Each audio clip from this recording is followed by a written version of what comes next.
Hello. Today I'm going to show you how to tie an imitation of the larval stage of a caddisfly. This pattern is called the green rockworm caddis.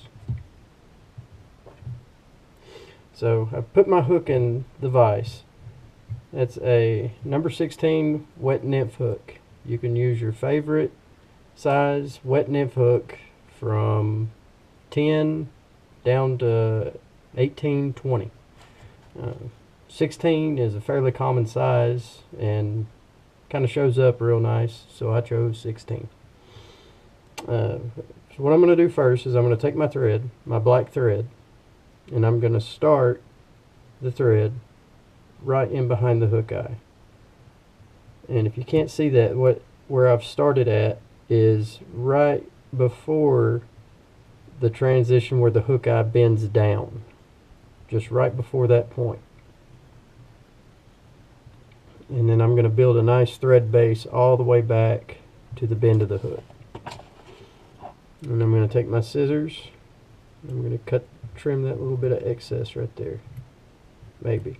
There we go.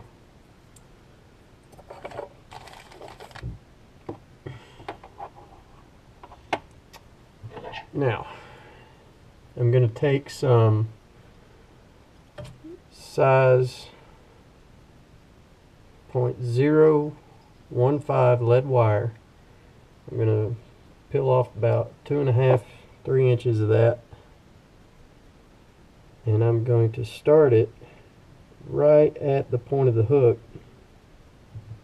and I'm going to wind it forward about half a hook shank length, just to where I've got the middle of the hook shank, or about the middle of the hook shank, covered with lead wire. This will give it a little bit of weight and help it get down in some of the faster currents. So now that I've got that lead wire on there, I'm going to come back with my thread and I'm going to wind it through the lead wire to help secure it to the hook shank. I'm going to do this a couple times just where it's nice and covered. Now the next thing I'm going to do is on both ends of the lead wire, I'm going to build my thread up to the lead wire. And what that's going to do is give me a nice even taper.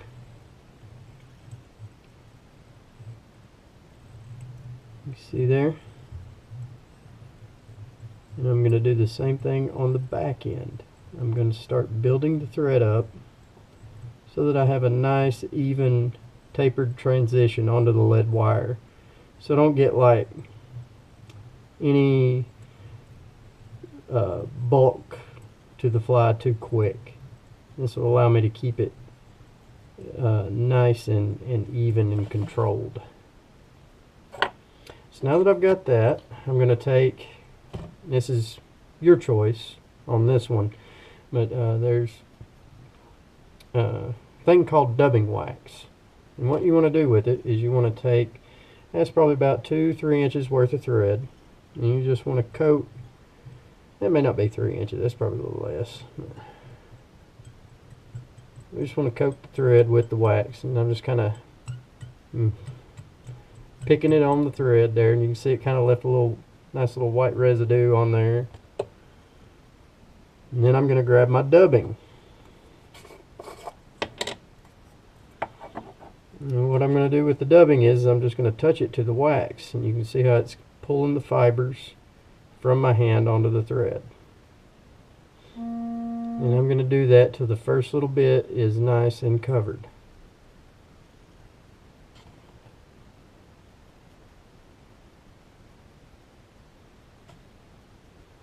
And then another thing that I'm going to do to kind of help me out is I'm just going to lay some fibers in there in the sparser areas.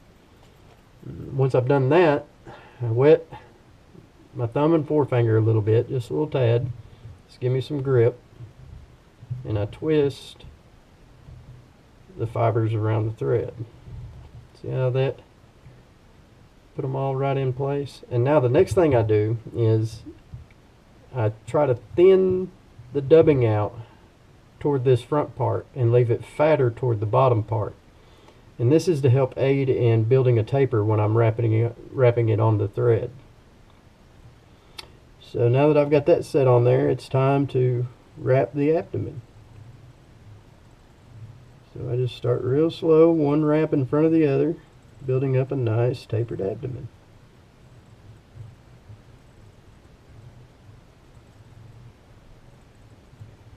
Sometimes you'll get little fat spots like I just did, and you can just pull and tease and thin them out as you need to. There you go, making it look better. And then I'm going to stop about right there. That looks good to me. So that was just extra that I had, no big deal, it happens.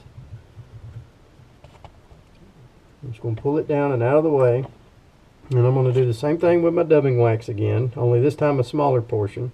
Try to keep it under 2 inches that I just coat with the wax. And then I'm going to grab my brown dubbing, and I'm going to dub a little head or thorax area. I'm just going to do the same thing, just going to coat the fibers on there a little bit. Then I'm going to take some, I'm going to kind of use my thumb and forefinger to flatten them out, even them up, so I don't have too much bulk in one area. It's just nice and even. And I'm just going to lay it right on top as well. Now I'm going to try to judge that to where I don't have too much dubbing on there, but just enough. And then I'm going to do the same thing like I did with the green. I'm just going to start spinning those fibers onto the thread, or around the thread. Alright, and now I've done that, so what I'm going to do next is wrap this portion. So you can see I've got a nice little brown transition coming in.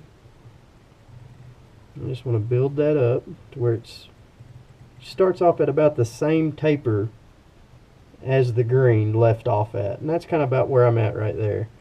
So then I just go all the way down to the hook eye, which is where I'm at now. Wet some of those fibers back a little bit, kind of help imitate some legs. And now I've got a nice clean spot of shank just right in front of the hook eye, and that's just enough so I can make a few thread wraps and build a nice thread head, right like that. Now the next thing, or the last thing, is to whip finish the fly and tie us a nice knot. I'll take my little whip finish tool, 2, 3, 4, 5 times around,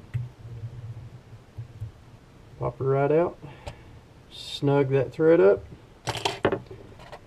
and then I'm going to clip, and that's how you tie that fly.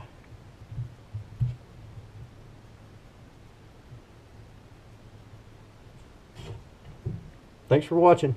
Bye.